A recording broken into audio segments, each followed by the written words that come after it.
Your nerves are literally everywhere around here. We'll start from the most important ones, which are going through your spine and your brain. This thick cluster of nerves is called the central nervous system, or CNS. It's responsible for everything you do, from breathing to tapping your finger on the side of your smartphone while waiting until I get to the topic already. When a signal gets to the CNS in the brain from any part of the body, it sends back a command to react according to the situation. Pinch yourself now. Yeah, please do it. Ow! The place you've just pinched has a lot of neurons, just like anywhere else. When you pressed the skin, they flared up and sent the information about pain to the brain, which reacted by sending back a message that it hurt. It all happened in less than a millisecond, but the signal traveled several feet there and back. Let's go to the spinal cord now and carry out a little experiment. On the count of 1, I'll sever the connections between the neurons here and you'll see what happens. Ready? 1. See? You've just become limp from your waist down and can't feel anything in your legs. It's because your CNS can't figure out where they are. Okay, restoring the connections now. Don't worry. This is why both your brain and spinal cord are naturally protected by bones, the skull and the vertebrae. Inside the spinal column, there's also cerebrospinal fluid, a liquid substance that protects the nerves, helps better conduct signals, and gets rid of waste. Okay, now let's take a closer look at all the rest of the nerves, starting with the ones at the tips of your fingers. Everything that's not the CNS is called peripheral nervous system, or PNS. Will you kindly wave your hand now? Thanks. You've been able to do that because your brain consciously sent several million signals to the peripheral nerves in your shoulder, forearm, wrist, and hand. Together, they made a common effort to lift your arm, fix it in a certain position, and wave the hand from side to side.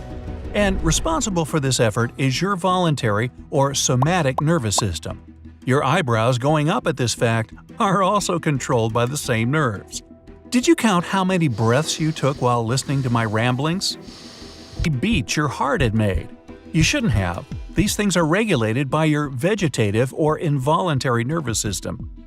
Your CNS sends signals to the periphery and tells your heart to beat, your respiratory system to let the air in and out, and even your bowels to digest the food you eat.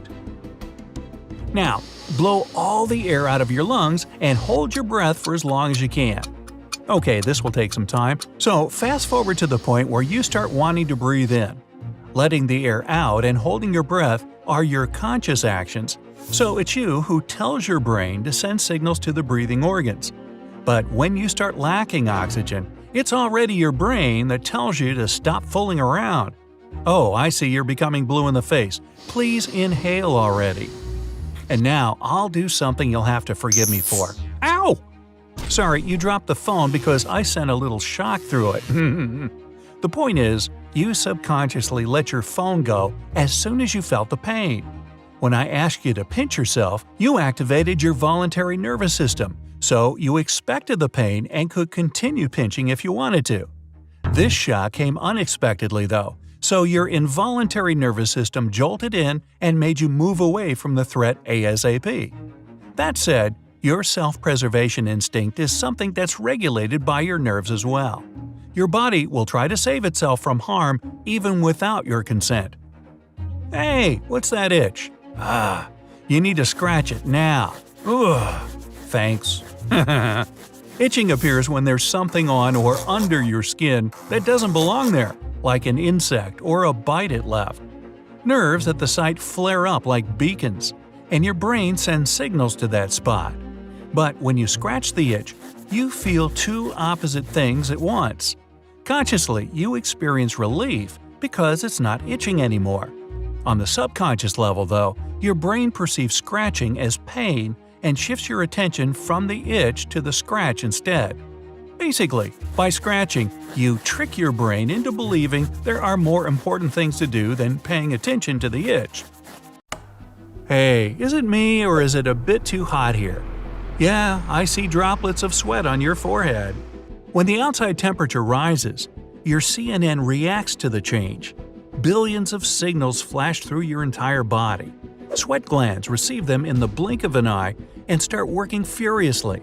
Sweat appears on your skin, cooling it down. I recommend going to the AC and turning it higher a bit, thank you. Hey, I said a bit, not all the way up.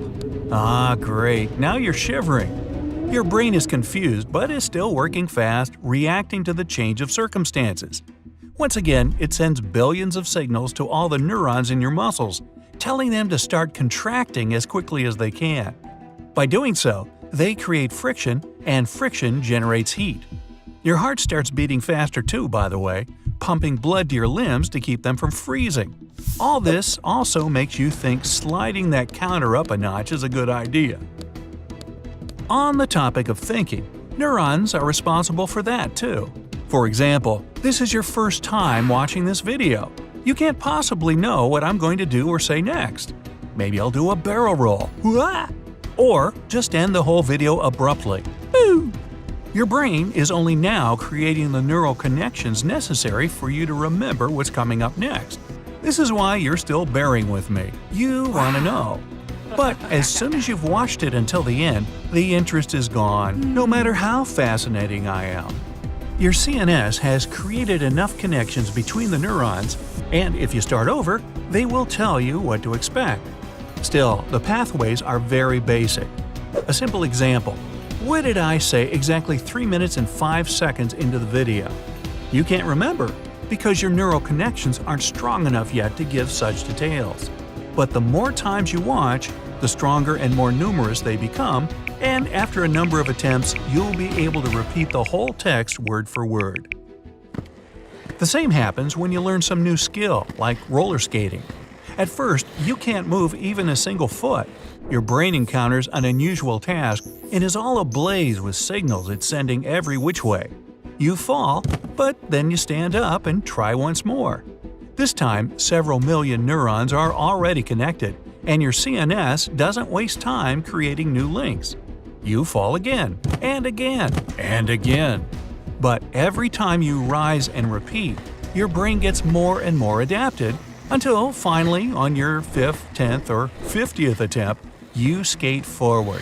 The brain captures the moment you stop falling and creates strong neural connections to prevent you from repeating your previous mistakes. And soon enough, with more practice and links in your CNS, you'll be skating like a pro, wondering how you could be so clumsy before.